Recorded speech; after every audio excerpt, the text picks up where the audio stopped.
Get ready to dive into a world where empires stand on the brink of war and terrible monsters tear at the fragile borderlands of men. The Adventurer-Conqueror King System Imperial Imprint, or as we like to call it, Acts 2, is now live on Kickstarter. Acts 2 is the new edition of the acclaimed best-selling fantasy role-playing game. You'll find everything you need to enjoy epic fantasy campaigns with a sweeping scope. Whether you want to crawl through dungeons, experiment with alchemy, crossbreed monsters, run a merchant emporium, raise an undead legion, or even conquer an empire, Acts 2 supports your playstyle. Acts 2 integrates experience point mechanics, making campaign activities a seamless part of the core gameplay loop. Your character levels up in new and exciting ways each time you play, adding massive replayability to each of your adventures. Acts 2 offers 18 character classes, 378 spells, new combat mechanics, and so much more. Support Acts 2 on Kickstarter today.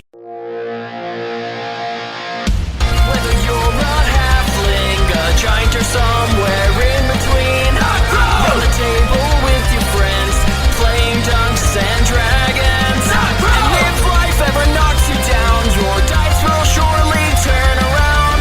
Roll your stats, it's time to quest. Let's put your characters to the test. Hello and welcome to Knocked Prone, a podcast of high crits, small fits, and varying wits. My name is Cade, and I'm the host and dungeon master of this Dungeons & Dragons 5th edition adventure, and I'm joined here by the players to my left. Mason playing Litsea. Brooklyn playing Litsea. Jameson playing Jack. Danny playing Tess. Caden playing Torinn. Awesome. Last session, we left off with the party kind of storming through Great Grumbopolis. Torinn and Tess scouted the area and hung back with the army. Tess, kind of sensing that this might be a trap, sent the army back out of the hole that they initially got them in through onto the bridge that Jack created, while Jack, Litsea, and Lakir were upstairs fighting what looked like Amulek. And they defeated what looked like Amulek, and then Tess on Litsea's broom flew up to see what was going on with everyone else. Torinn, meanwhile, went through the library, threw a healbot through a wall in the library, and is now outside with 6 healbots coming after him. Let's roll initiative. I got 13.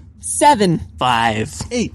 Also 8. Lakir, you rolled the highest. Technically, you tied with the healbots, but you have a bigger dex bonus than they do. So you are up first. You basically just heard this huge clattering from downstairs of where you are. So you are where Oleander's office is and where the aura room is, which is upstairs of this building. You feel the rumble of this gigantic robot being pushed into a wall and just...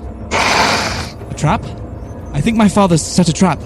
And I will fly and dash outside to see what is going on. So you make it out of the library, and you are able to make it right to where you can see Torinn is being chased by these healbots. And you are able to make it about 10 feet from where Torinn is. It is going to be the healbot's turn. Torinn, you see the one that you just threw down stand up, and one sprints behind it, and they both are going to roll some attacks on you. Okay. Does a 12 hit? Does not. Okay, they will take their second attack. Does a 13 hit? It does not. The next one will take its slam attack. Does a 21 hit? Yes. You're going to take 5 points of bludgeoning damage, and then you will also take 7 points of necrotic damage. Okay. I'll use my shield to absorb that. Lakir flies down and basically just like force pushes the robots back a little bit, and they aren't able to get off any of these hits on you. It doesn't damage you at all, and with that, that's the end of their turn. Tess, you are up. What I'm going to try to do, since everyone's flying but Torinn, basically,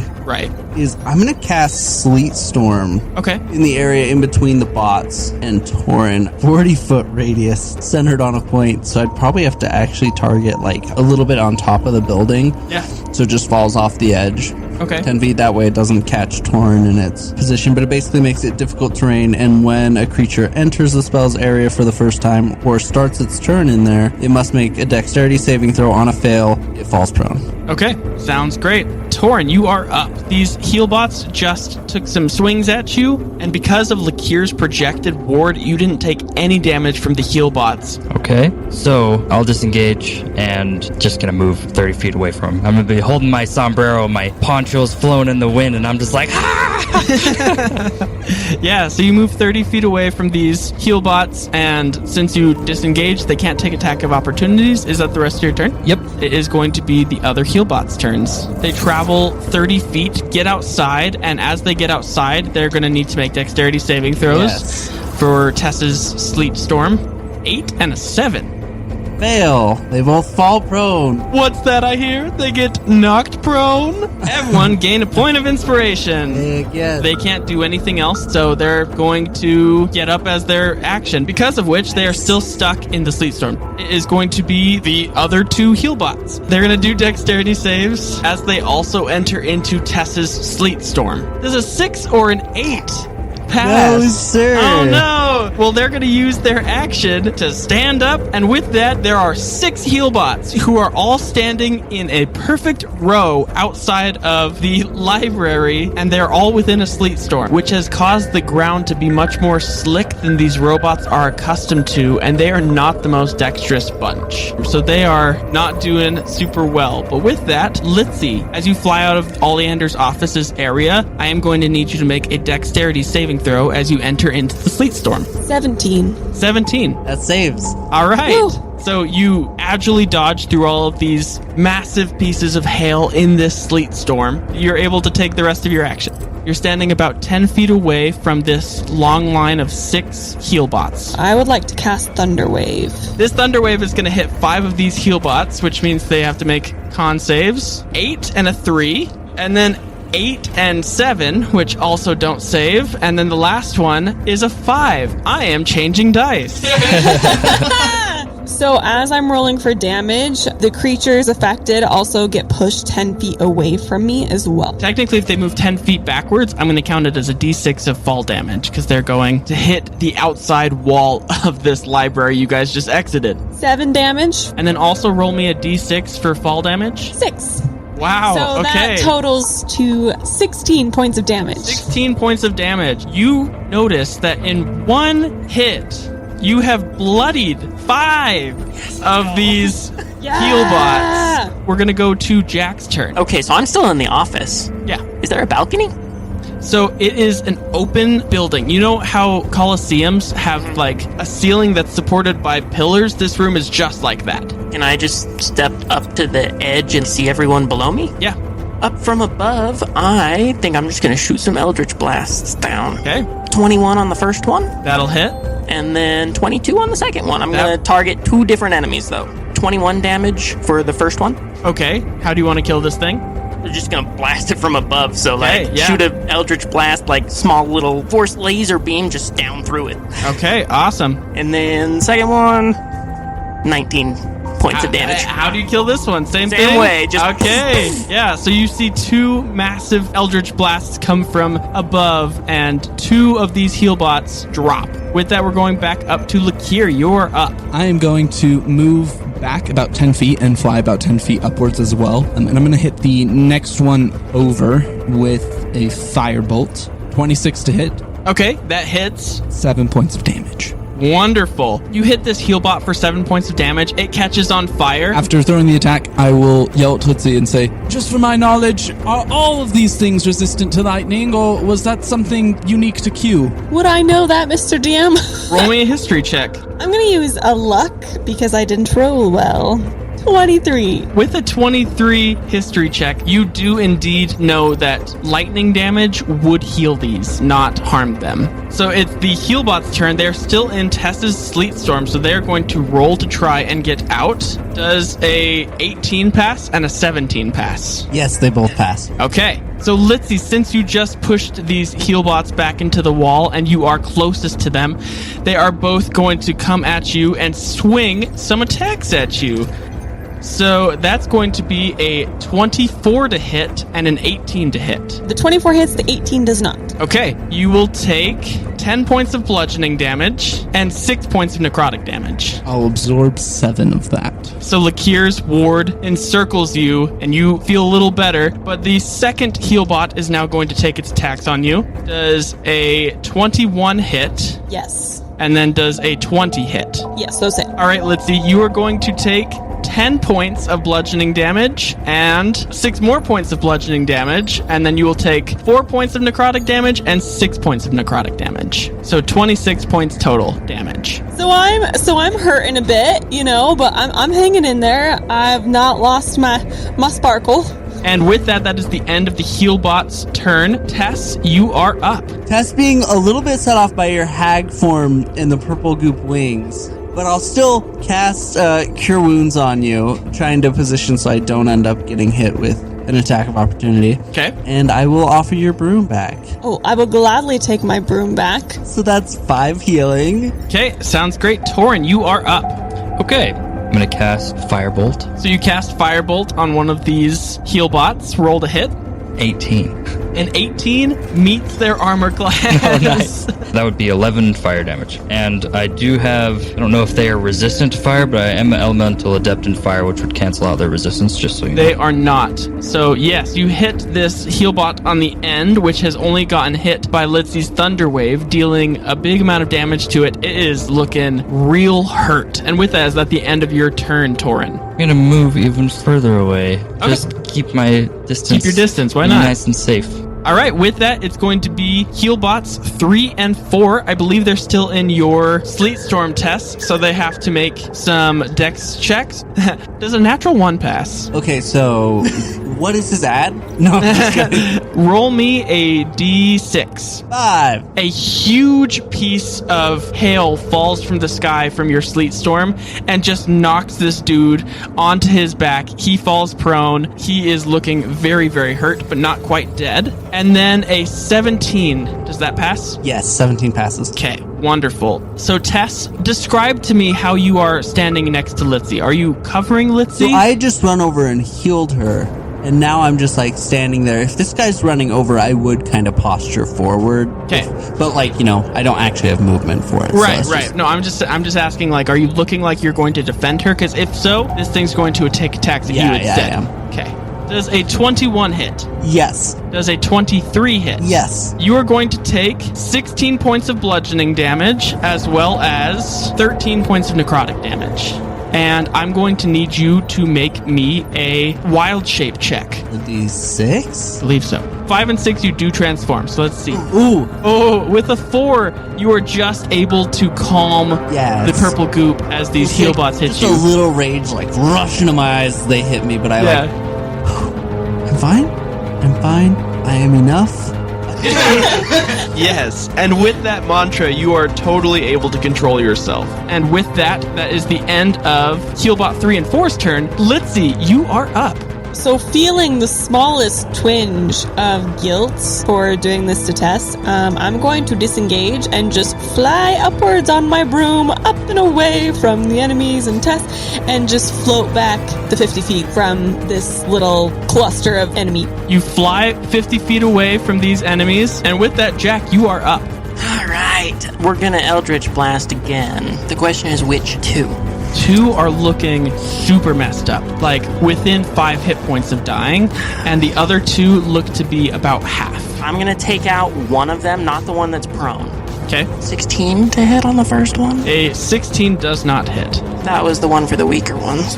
And then a 26. A 26 will hit. 14 points of damage. So you deal a massive amount of damage to this Healbot, but it is still standing, barely. Lakir, you are up again. I will fly upwards another 10 feet. Okay. Until I can confidently see the 3 in front of Tess. And Right. I'm going to cast Scorching Ray, targeting a ray at each of them. Wonderful. Oh my gosh, Yeah, a do natural that. 1 and a natural 2? Yes. Oh, that wow. It doesn't hit. But the next one's 25, so A that 25 will hit. good. Wow, 18? An 18 is their armor class, meets beats. Beautiful. So you hit Healbots 2 and 3, but miss on Healbot number 4. 5 points of damage on the first one, Okay. and 8 points of damage on the second. Tell me how these firebolts are going to disintegrate these Healbots. I would actually love to have the sleet from Tess still on them, and I want the fire just to heat the metal enough that it melts. The water starts making them short circuit until they just collapse. Okay, wonderful. They start wigging out and then in pieces fall apart. Tess, you are up. All right, so there's just one left. There are 2 left. One is in your sleet storm, and the other one is directly in front of you, Tess. So I'm going to, as my action, pull up my shield, and then as a bonus action, cast Healing Spirit. So you cast Healing Spirit in your area, and angelic Tim, Grasshopper, kind of floats over you and starts pulsating this yellow energy around you. And with that, is that the end of your turn? Yes, that'll be the end of my turn, and I'm just like bracing myself for an attack. Okay, Torinn, you are up. Just gonna hit him with another firebolt. Wonderful. Got an 18 to hit, An 18 just hits their armor class. 17 fire damage. All right, go ahead and tell me how you kill it. Awesome. I aim right for its central cortex with my firebolt. Penetrating its armor, he begins to self-destruct and blows up. Okay, wonderful. Yes. So he blows up into a million pieces, and Tess with his shield blocks all the pieces that would have hit him. And with that, it is going to be Healbot number 4's turn. It's going to need to make a dexterity save. Does a 6 save. No. It falls back prone, uses half of its movement to get back up, and the only person it can reach, unfortunately, is you, Tess. Yep. That's why I shielded up. He's going to take a few attacks at you, Tess. Does a 23 hit? Yep. And does a 17 hit? Nope.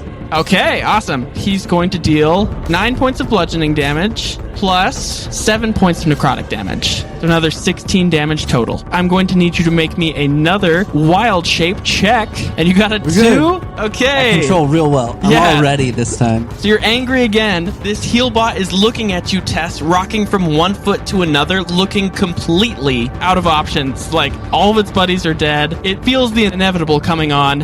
And with that, that is the end of its turn. And Litsea, you are up. I would like to cast Firebolt, a natural 20, That will hit. 14 points of damage. Go ahead and tell me how you're going to kill this thing. Semi-timidly, 50 feet across the room, I cast Firebolt, a direct aim. It like whizzes past Tess's head and just slams right into the chest of the Healbot, and it explodes. And with that, all the Healbots have died. And as the Healbots die, you feel a great rumble underneath your feet, as it seems that Great Grumbopolis knows what happened. So you guys are now out of initiative. What are you doing? So I'm just hanging out next to my healing spirit, and I'm gonna heal 5 times unless somebody wants to come take some of them. I'm gonna like play like super. I mean, I am very injured, but I'm gonna like really like play it up a little bit and be like, oh no, I'm hurting so badly. And I'm gonna like limp over to Tess and then like give him like move the puppy dog spirit eyes. over, yeah. I'll heal you 4. Okay, so you get 4, 2, 6, and 5. That's still 1 for me.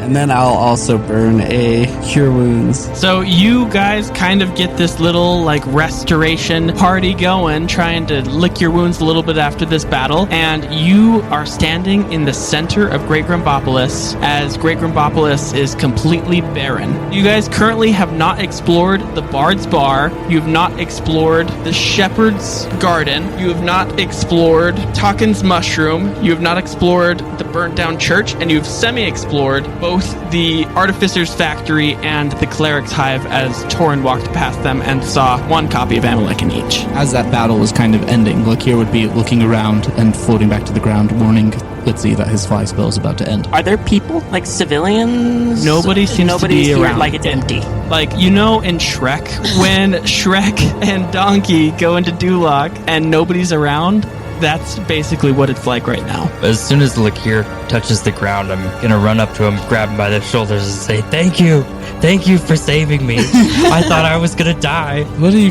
talking about? I just cast some spells. But, of course, happy to have helped. Are you hurt? Do you need anything? No, I'm fine, I think. I'll look around, not seeing a scratch on me. I think I've stayed out of the conflict thus far. Something you two should know, and I'll point to Torinn and Tess. We found my father, but it was a rather lackluster battle. It lasted for, less than a minute, and then he just disappeared. Oh yeah, we also saw your father. We saw him in the Artificer's Factory. We saw a weird bee thing that we think was like a form of your father in the hive. He seems to be everywhere, like little parts of him. And you'll just see a smile come across Lakir's face. All right, well, we Better get to hunting then. We need to be diplomatic about the way we go about things. Where are we going first? Should we find every piece of him? How do we know? How many of them are out there? And is there any other traps? Obviously, this place is a ghost town, and that's weird. It's fair. I can detect magic to attempt to find anything magical, trap-wise, but anything more mechanism-based will catch us by surprise. As for how many there are, how many did you see? I think we for sure saw 2, maybe 3. There's probably more all over, it seems.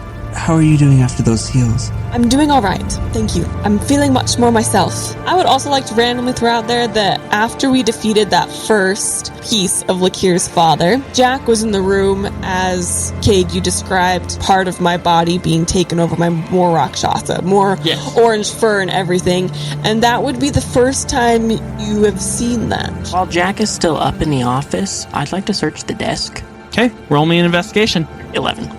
11, this desk seems to have been wiped clean, fingerprints and all. And whatever was sitting in this desk did not leave any fingerprints. I didn't find anything in the desk. Or anything at all. It looks spotless. The dungeon of the library was very similar. Nothing of its original state we found it in remained. Seems as if my father's almost trying to clean up his mess, but I don't quite understand. I guess we can ask him ourselves. Where do we want to go first? The factory? The hive? Maybe we should start from the water fountain and then just make our way along the perimeter. We should start with the 2 that we know. We should go take them out first. To the factory, then. You guys roll up to the factory. You notice that the chimney is emitting a dark black pillar of smoke, and you hear the gears inside this factory are furiously grinding together. I'm going to be prepping to cast magic weapon on my bow, and I'm going to tell just the group, if you have the opportunity to get advantage of any high ground or so, do it now. Are there any windows to the factory that seems like one or multiple of us could sneak in? There are windows, however, they do not open. Okay. There seems to be entrances from the second level, although they're not going to be quiet ones. If someone wants to go up there, they can get a bit of distance from the fight. Otherwise... What do we see through the window? Roll me a perception check if you look through the window. Yeah, I will be looking through the window. So I can also tell you, the last time I looked, I saw another version of Amulek in there, and he was with someone else. 21. 21. Okay, as you look in, you see... Roll me a d4. 3. You see 2 Rakshasa. One sitting in a huge vat of purple goop, just shoveling purple goop into its face. And you see another one frantically scribbling notes into 2 books on a desk on the other side of the room. And with his free hand, it looks like he is preparing to cast a spell. And they don't seem to, notice us? They don't outside notice the you, window? not with the 21. I'm going to just test the handle. Is it locked? Unlocked? It is unlocked. I'm just gonna be honest, the purple goop is always concerning in any setting, so hopefully if we choose to enter, that will be manageable. You see Lakir is just staring through. If there's a window on the door, he'd be staring through the window just in, and he just has his hand just on it, ready to go. Mm-hmm. Kind of looking back, waiting for everyone to give the go-ahead. I'm gonna just, shoo Lakir away from the door. After, it being unlocked, I'm gonna shoo him away from the door. I'm gonna open the door. I'm gonna walk in and close the door behind me. Okay, roll initiative. Okay, I was gonna say things, but I'll roll initiative first. 16. 13? 14. 21. Go ahead and say what you were going to say as you open and close this door. Who are you guys? What are you doing in here? Why are you here? In unison, they both turn their heads at you and say, "We are your demise." And the one that was looking like it was preparing to cast a spell is going to cast something at you. I'm going to need you to make me a wisdom saving throw. And I know you have advantage on that since you are a half-elf. That's gonna be 12. A 12? You are now under the effect of Yesh. You place a command on a creature that you can see, forcing it to refrain from doing some action or activity you decide, and then you can command that creature can be anything except that would obviously cause the target to die. This Rakshasa looks at you and says, "Kill the other members in your party of Lakir, Litsea, Tess, and Torinn." And you are now instructed. That is the end of the first Rakshasa's turn. Tess, you are up. Do I notice that he is now razzle-dazzled? Roll me a pure luck check. If you get a natural 20, I will count it as you know. What'd you roll? So, A natural 1. Nice. Solid. Okay, you don't see anything. And in fact, you break the window at the door, and you're just going to take 2 points of damage. Roll me a wild shape check. Oh, shoot. Oh. And with a 5, you are going to wild shape into your Dark Test form. Everyone is going to have to take 7. 7. It's a D8. So. Okay, everyone takes 7 points of necrotic damage as Tess into this wild shape Tess form. And with that, Tess, what are you doing with your turn now? Start running towards Amulek. Okay, which Rakshasa are you running towards? The one that was shoveling purple goop in his face. Okay. I'm like, no. As you run towards it, you notice that he does not take as much damage from this as you would have hoped. Speaking of Nice. damage, that's a nat 20 for my slashy. Okay, roll damage. So that's going to be 16 damage total on the first slash, and I get 2, right? 15. 15 to hit, does not hit. Now he's going to roll a wisdom save to see if he can save from your purple goop slash, Tess. 16 for the saving throw. He gets a 15, actually. So Ooh. he's going to be cursed. What does the curse do? Rabid Fury.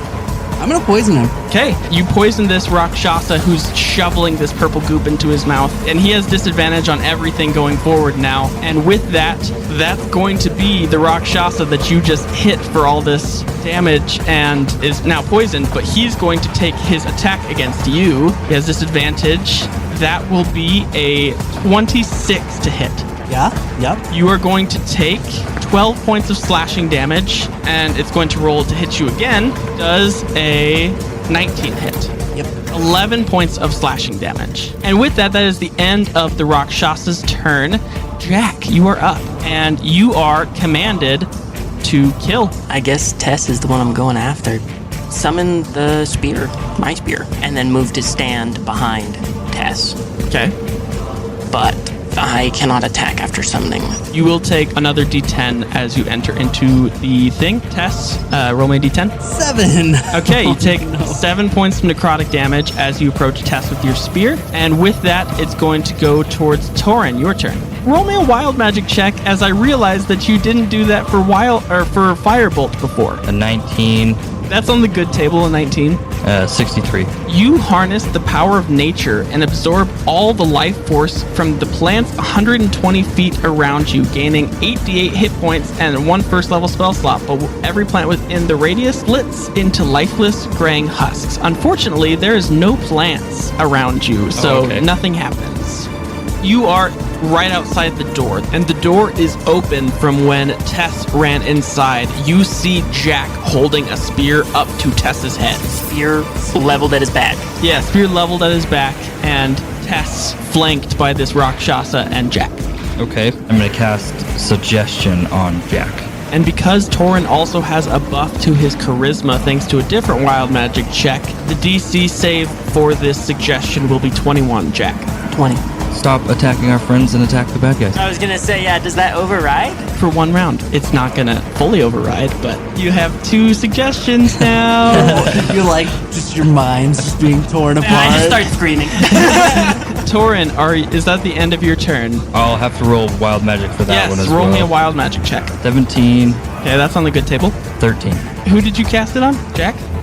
Oh no. The target shrivels and becomes dehydrated, only to be restored to their former state if placed in water. Perfect. Oh, okay. And with that, Litsea, you are up. I'm going to peek my head into the door just enough to cast Firebolt on the purple goop Rakshasa. 15 to hit, but I'd like to use luck. Okay. Want to use luck again? Okay. Yay! So that's all your luck for the day. Yeah, but I still have inspo, yo.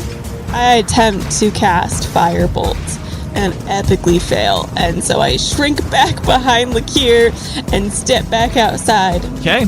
Look here, you are now up. You see 2 copies of your father in this room. You're not aware of either of them being real or not real. Right. Did I see the whole thing with Jack go down, and did I understand what's happening? Roll me a insight. Okay. I got an unnatural 20 for my insight check. Seeing his state, do I know if Dispel Magic or Remove Curse would remove him being... Yes, he would be dispelled from the cube state. Okay. In which case, I'm going to use Dispel Magic. Okay, so Jack becomes hydrated once again once you cast Dispel Magic on him. And with that is at the end of your turn, Lakir. Yeah, I'll just duck back behind the cover of the door. Okay. Watching Tess hit my father. Okay, Lakir, roll me a perception check. 12. 12? You don't notice anything. Okay. Lakir, does a 20 hit your armor class? Not with shield, but I'd assume I don't see it coming. You don't see it coming. Yeah, so no. And then does a 24 hit your armor class? It does. Okay. You take 25 points of slashing damage, and you are cursed as a man covered with bees that Torinn and Tess saw in the cleric's hive that you can assume to be one of your fathers appears behind you and stabs you twice in the back with his claws and whispers in your ear, "Shiver." So he is just right behind me. You now see 3 Rakshasa. Okay. It's back to Rakshasa number 1. This is the Rakshasa on the other side of the room who is writing in books, and he is concentrating on Gish right now, so he's not going to do anything. He is going to use his turn to furiously scribble more in these books that he is sitting in front of. He cannot reach you. He's going to take a protective stance behind this table and kind of tilt it up, giving himself cover, and that will be the end of his turn. Tess, you are up. And be a little concerned about getting stabbed in the back, then be confused as I see Jack like shrivel up, hop back to normal form. I'm super low. I'm gonna regenerate. At level 3, I'm gonna use a bonus action to heal. Some good old 14 health, and then I'll go back to punching, which is going to be 14 and 15. Does not hit. Alrighty. So you slash twice at this Rakshasa. He continues to just eat tons of purple goop. And with that, he's going to take his turn. He has advantage against you because you are flanked. Is a 13 going to hit? Nope. Is an 18 going to hit? 18 will hit. You will take 13 points of slashing damage. Jack, you are up. You have Suggestion cast on you, but you still have Geish cast on you. I mean, just because Suggestion is a lower level spell, I'm like, does it override? It's totally up to you. I will step up next to Tess. Okay. I will also take damage, right? From Yes, Tess. you'll take a D8 of damage. 4. I can block that because it's not useful against my father's attacks because his attacks goes through my shield. So that's literally the most amount of damage reduction I can do right now. So I'll block that 4. And I will stab at this creature in the vat. The Rakshasa? Yeah, Okay. the Rakshasa. And it's gonna 18 to hit on the first attack. Okay, 18 is going to hit. You are going to take 31 points of psychic damage as the effects of Geish scream into your ear. But it seems like Geish is broken for now. Yeah, I was waiting for that part. Jack is gonna really struggle to recover from this fight if he lives. He's gotten messed up in 12 seconds. Yeah. Oh, that's gonna be 6 points of damage. To this Rakshasa? Go ahead and tell me how you kill this thing. Jack is all over the place. His eyes are going nuts, and he's gonna step up next to Tess and stab this spear forward. And as it connects, he'll drop his head in pain because of the psychic damage that he takes as he does this, and just stab it through the chest. You stab it through the chest, and purple goop just explodes all over the room as it starts to shrivel back into its purple goop vat that it's sitting in. Torinn, you are up. I'm gonna cast Chromatic Orb as. You take 6 points of necrotic damage as you enter in. Okay. As he runs by, can I use my reaction? I want to attempt to grapple him. Torinn? Yeah. An attempt to just make him help me with the one that's right behind me right now. Excuse me. Yeah, go for it. Go for it. It's a 9. So it is Okay. not. Feel a brush across your arm as you run fast. Help. And like while grabbing Right, onto your okay, arm yeah, as yeah. you're passing by. Yeah, so seeing the terror in Lakir's eyes, I'll be like, oh, okay. And I'll turn around. I'll cast a Chromatic Orb. Okay. Since we can't cast it as 2nd level, we're going to cast it at 5th level. 5th level? Okay. The natural progression. Yes. With my Elemental Adept, any ones become a 2 if I'm using fire damage. So Sweet. that's 25 fire damage.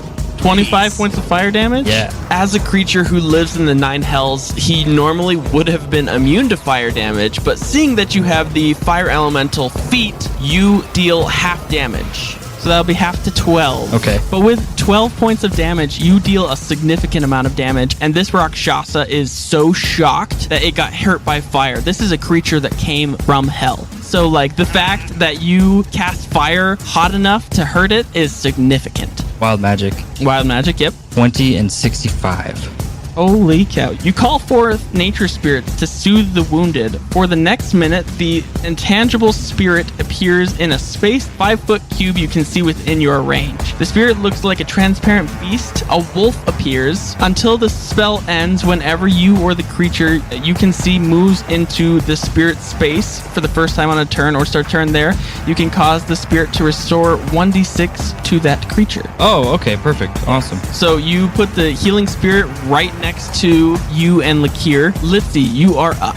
So after being frozen in my crisis state, I am going to come to after what feels like has been 30 minutes, and I'm going to enter a rage and attack the Rakshasa that I'm right next to, which is the one next to the door, the one that Torinn's been attacking, with my trusty nunchucks. 22 to hit. A 22 will hit. And that's going to be 10 points of damage. 10 points of damage. Okay. Go ahead and tell me how you want to kill this guy. Yeah! So, this is gonna be a major confidence boost for me. After my little crisis that I had, I enter my rage, pull out the trusty nunchucks, bash him across the head like I always do, and then when I defeat him, I'm like, yeah, I did awesome. I'm so strong. I'm so good. Okay, sounds great. And with that, you have killed the Rakshasa that was going to go next. And so it is Lakir, you are up. Okay, I will just look to both Torinn and Litsea. Thank you. I am going to bust in the door, and I am going to aim a longbow attack at the one behind the table. Okay, wonderful. With my magic weapon giving me a +2, I got 22.